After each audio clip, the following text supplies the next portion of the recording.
Hi friends, welcome back to my channel. ఈరోజు నేను ఒక కొత్త రెసిపీ ట్రై చేస్తున్నాను. దానికోసం అయితే జీలకర్ర, మన శనగపప్పు, ధనియాలు అయితే వన్ టీ స్పూన్ తీసుకున్నాను. ధనియాలు టూ స్పూన్స్ అన్నమాట తీసుకొని అన్నీ ఆయిల్లో ఫ్రై చేసుకున్నాను. ఎండుమిర్చి ఒక 7 తీసుకున్నాను.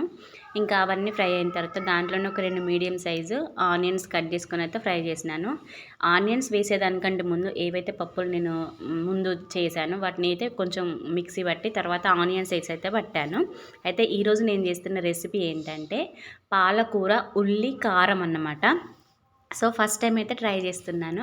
ఇంకా అదే మన మూకుడు ఉంది కదా, దాంట్లో ఇంకా కొంచెం ఆయిల్ వేసుకొని మళ్ళీ జీలకర్ర, శనగపప్పు అండ్ కొంచెం మినపప్పు అయితే వేసుకొని వెల్లుల్లి ఉంటాయి కదా, ఒక 2 వెల్లుల్లి గడ్డలు అయితే తీసుకొని అయితే అవి కచ్చపచ్చగా చేసి అయితే వేసుకున్నాను.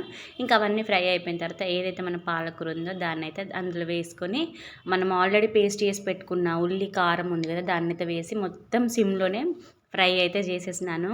ఒక 15 మినిట్స్ తర్వాత మన రెసిపీ అయితే రెడీ అయిపోయింది.